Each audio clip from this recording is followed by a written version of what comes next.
Amis téléspectateurs de Diaspora 24, bonjour et merci de prendre une fois encore le rendez-vous sur Espace Bénin. En bref et en images, les épreuves écrites du brevet d'études du premier cycle, session unique de juin 2016, ont démarré ce lundi sur l'étendue du territoire béninois.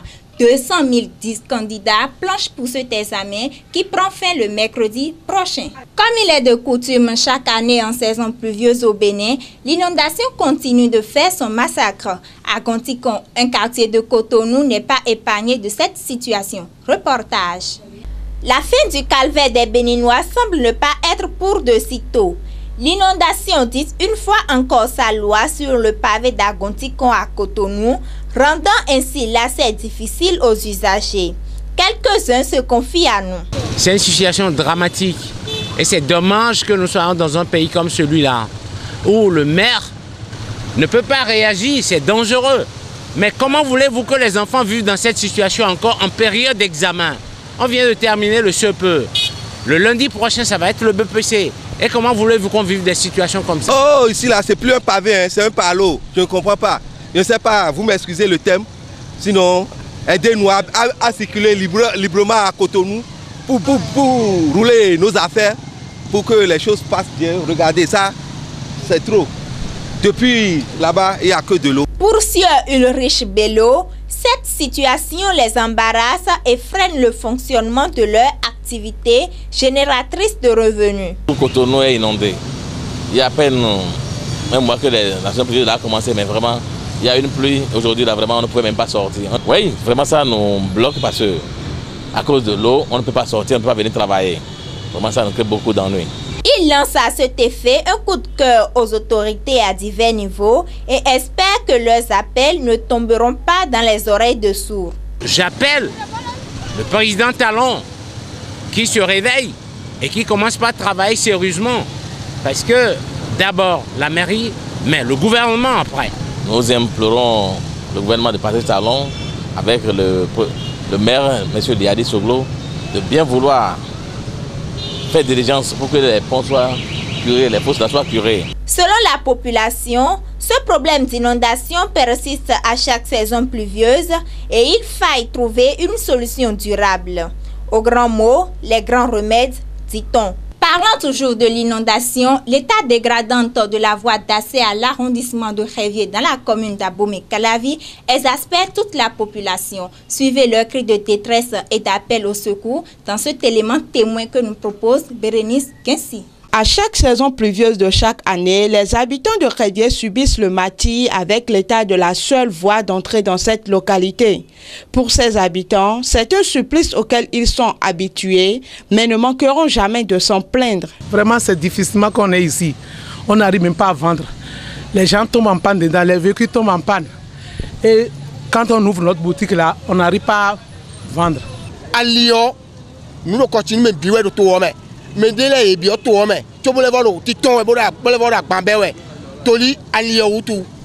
C'est déplorable. Vous ne pouvez pas quitter Kokokodji pour Révier. La voie est gâtée complètement. Alio, ayant des bois, mais j'ai des jazans, ou alors les Kokokodji nous fait nous. Mais un tiers au baba, mais bon, t'es caca, pour nous.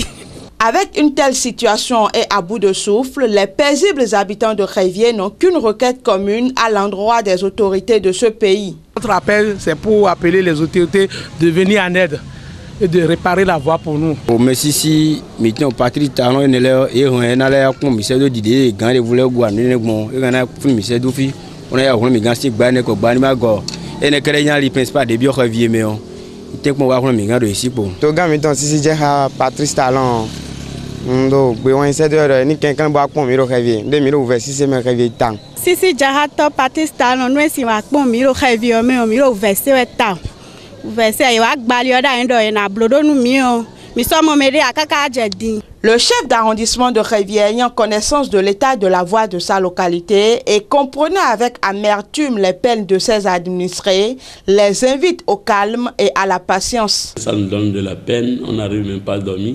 Tous les jours que Dieu fait ne font que réfléchir. Je vais demander aux populations de patienter. Je suis en train de prendre des dispositions pour louer des motopompes. Pour louer des motopompes à mettre sur le tronçon là où il y a il y a de l'eau, là où l'eau stagne, chaque fois qu'il n'y aura plus, les motopompes là vont essayer d'évacuer ces eaux-là en attendant que la pluie ne cesse, que la mairie ne revienne à la charge pour faire un recouverdage un peu lourd.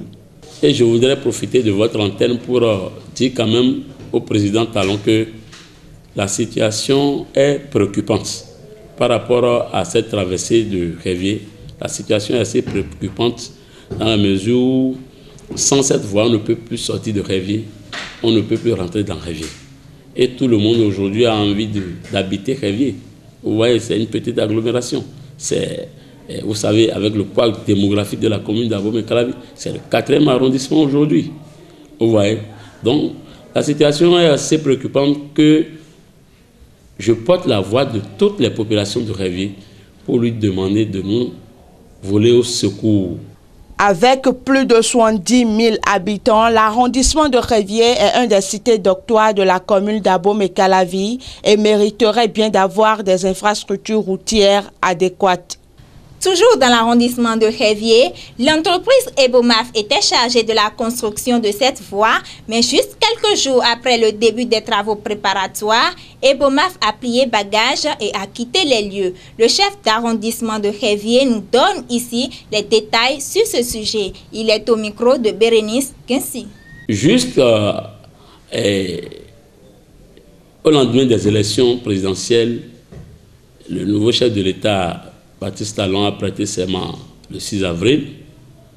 Déjà, le 7 nuit, Ebomaf a tenté de plier bagage avec tous ses engins, tout son matériel sur le terrain. Les populations nous ont alertés et les populations se sont mobilisées pour couper court à leur départ au niveau du pont. Donc, le 8 matin, la voie était bloquée totalement. Vous allez voir, les populations sont sorties massivement pour manifester leur mécontentement. Ils ont barricadé toute la route et personne ne pourrait entrer ni sortir de Révier. Donc, on était là lorsque les chaînes de télévision sont venues filmer tout ça. Quelle était la raison de leur départ? Ils ont dit non, ils voulaient partir parce qu'ils n'avaient pas encore l'ordre de service. Comment vous n'avez pas eu l'ordre de service? Vous êtes venu nous dire que vous avez gagné le marché, parce que c'est en réalité le partenariat public-privé instauré par l'ancien régime et qui se poursuit actuellement. Donc, vous n'avez pas l'ordre de service et puis vous êtes venu dire que vous voulez construire la route. Vous avez tout détruit. Ils ont dit non, ils n'ont pas encore l'ordre de service et qu'ils vont prier d'abord en attendant que la direction générale des travaux publics ne leur donne l'ordre de service. Ça c'est incompréhensible. Qui pourrait le croire? Parce que c'est donné par le chef de l'État. Personne ne pouvait le croire qu'il n'avait pas l'ordre de service. Donc les discussions se sont poursuivies jusqu'à la direction générale des travaux publics et ils nous ont dit que j'ai été voir personnellement le DGTP qui m'a dit que c'est un travail qui sera abandonné, mais seulement que la volonté de l'ancien chef de l'État était que ça évolue très vite. Ça évolue très vite et c'est pourquoi ils ont précipité pour démarrer avant d'avoir l'ordre de service, qu'en réalité l'entreprise n'avait pas encore l'ordre de service et que la situation est encore au niveau de la Direction nationale des marchés publics qui n'a pas fini de traiter le dossier. Qu'est-ce qu'il fallait faire? Le DG a dit d'accord, il faut attendre que l'essentiel soit fait. L'Association des étudiants en sciences pharmaceutiques du Bénin, ASFAB, a organisé samedi dernier une soirée de gala dénommée la Nuit de l'Excellence. Cette soirée s'est déroulée dans la salle de fête Le Présage de Cotonou. Christiane Tegbeji pour le détail. Promouvoir l'excellence dans le secteur de la pharmacie, tel est l'objectif de la soirée organisée par l'Association des étudiants en sciences pharmaceutiques du Bénin, ASFAB. Anoura Mazou, trésorière générale de l'association, nous revient sur l'origine de cette initiative. Cette soirée que nous organisons aujourd'hui, la Nuit de l'Excellence, c'est une soirée qui a été créé il y a 4 ans par nos aînés et qui a pour but de susciter, de promouvoir l'excellence en milieu pharmaceutique. Notre secteur étant très difficile, il n'y a pas beaucoup de gens qui viennent vers nous. Pourtant, c'est un métier noble, libéral. Donc, cette nuit a pour but d'encourager déjà les meilleurs, parce que ce n'est pas facile, et de motiver les autres à venir et à travailler. Au cours de cette soirée, plusieurs lauréats ont reçu des palmes d'excellence ainsi que d'autres lots spéciaux du docteur Raphaël Yao Chidimé. Ces derniers nous livrent leurs impressions. Je suis très content de cette soirée. Et puis je venais ici, mais bon, je ne pensais pas trop que j'allais recevoir quelque chose. L'organisation est vraiment magnifique. Je remercie le Tout-Puissant qui m'a permis d'être là, ici aujourd'hui, et beaucoup plus encore d'être parmi les lauréats, ceux qui sont récompensés ce jour. Donc je le remercie vraiment très fort. Et j'appelle mes petits frères qui auront bientôt le bac de venir en pharmacie. C'est une très bonne filière. Il y a du travail, il y a de l'encouragement. Je suis très heureuse ce soir de recevoir une palme d'excellence, une deuxième d'ailleurs. Et ça prouve encore que l'excellence, franchement, l'excellence, c'est très important. Quel que soit le domaine dans lequel on travaille, il faut exceller. Nombreux sont les partenaires qui ont soutenu l'événement. Et c'est avec joie qu'ils font la promotion de ces meilleurs étudiants, à en croire le docteur Raphaël Yao Chidimé, parrain de l'événement. Étudier pendant 1 an, 2 ans, 3 ans, 4 ans, être à la fin de sa carrière et se réjouir. Et comment sélectionner les excellents et les décorer. C'est une joie pour moi. Moi, je produis, je suis un laboratoire. Je fabrique j'ai plus de 50 phytomédicaments traditionnellement améliorés, étudiés et acceptés par la population et par nos instances de recherche. Et que ce n'est pas moi qui vends, c'est les pharmaciens qui vendent. Et que des nouveaux pharmaciens qui étudient, qui sont excellents, qui sortent et qui veulent avoir leur diplôme, je peux dire, c'est mes partenaires directs.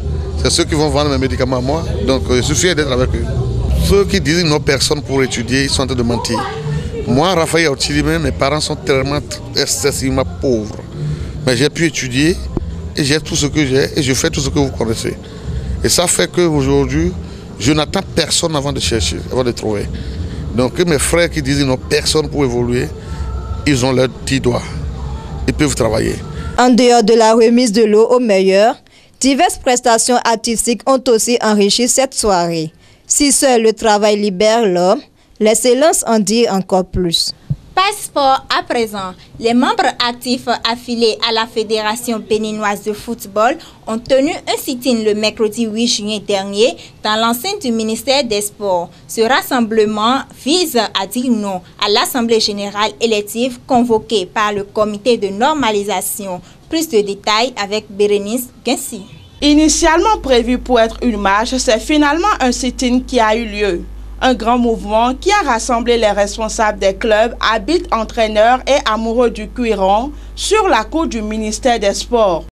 Considérant un certain nombre de situations et dispositions préalables, ces manifestants à travers ce sit-in disent tout simplement non à la tenue de l'Assemblée générale élective convoquée par le comité de normalisation CONOR. Nous, membres actifs affiliés à la Fédération béninoise de football, disons non à la tenue d'un congrès électif à la Fédération béninoise de football, taillé sur mesure par la CAF et la FIFA pour élire Moucharaf Anjorin le 10 juillet 2016. Exigeons la tenue des assises de réconciliation de toute la famille de football et le respect du protocole d'accord signé par tous les camps en présence du ministre des Sports le 31 mai 2016.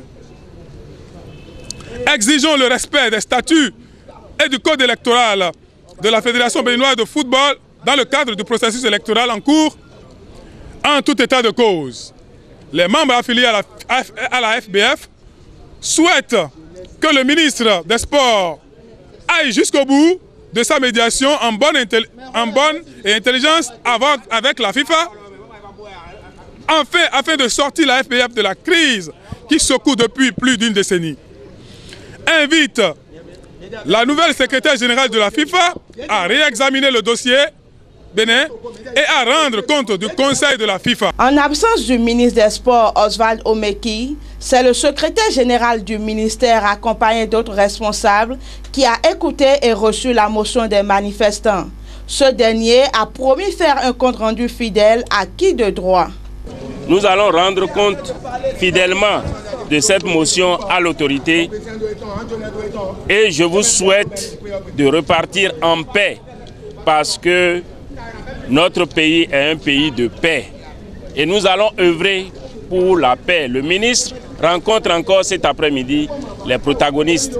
Donc la médiation continue pour que le ballon roule enfin sur les terrains pour notre jeunesse. Avec cette crise qui secoue la Fédération béninoise de football, ce sont les couleurs du cuiron béninois qui sont mises en berne.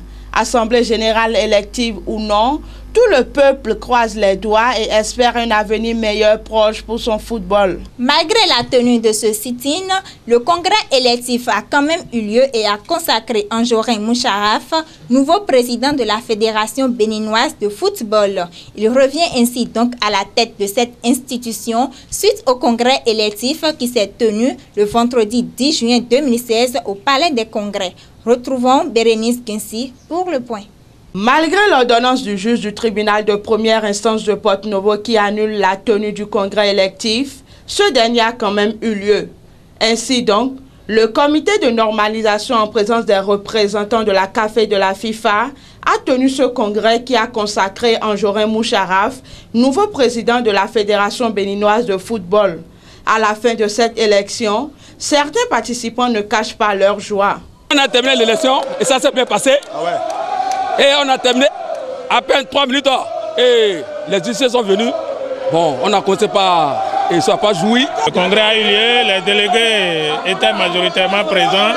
Le vote a eu lieu et la seule liste qui était en course a eu la grande majorité, pratiquement 100% des votes. Malgré la joie de certains des acteurs du cuiron et de l'euphorie qui est sur les lieux, d'autres délégués estiment que le déroulement du congrès n'a pas suivi les règles de l'art et certains d'entre eux n'auraient même pas eu la chance de voter. Après vérification des mandats, nous étions dans la salle quand le secrétaire général du CONOR a présenté le décor.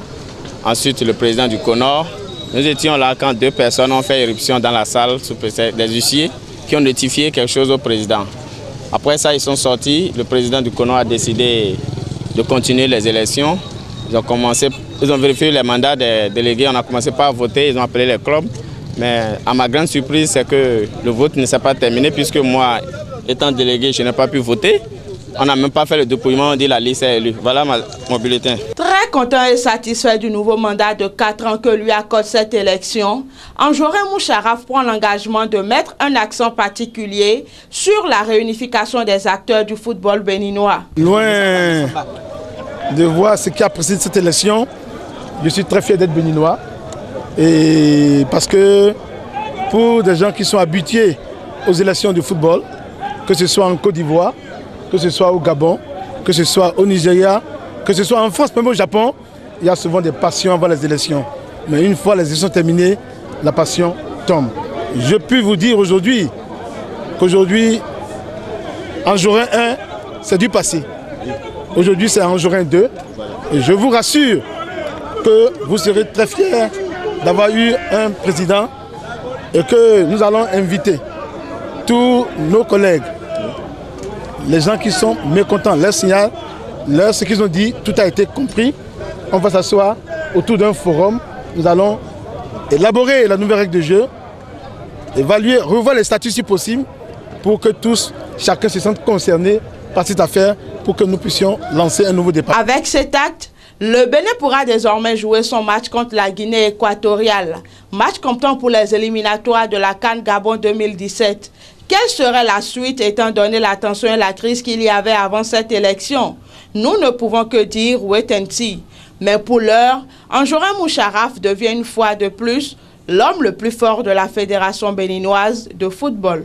Suite à ce congrès électif, le ministre des Sports Oswald Omeki a tenu une déclaration de presse dans laquelle il a tenu à éclairer l'opinion publique sur la non-participation du gouvernement dans le déroulement de ce congrès. C'était au ministère des Sports le samedi dernier.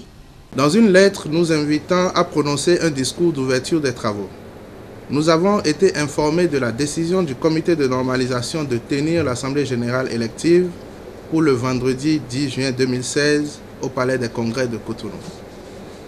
Par la suite, nous avons été informés de ce qu'une nouvelle décision du tribunal de Porto Novo suspendait la tenue de l'Assemblée générale et avons nous-mêmes immédiatement demandé à en recevoir copie.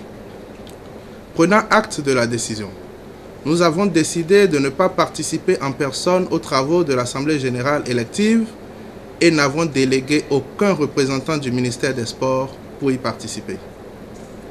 Les rumeurs faisant état de ce que M. Ali Yaro, directeur des sports d'élite, y était en notre nom sont archi-fausses, ce dernier étant bel et bien resté dans son bureau toute la journée du vendredi. Le ministère des Sports n'a donc pas bravé la décision de justice et n'a pas cautionné l'organisation de cette assemblée générale.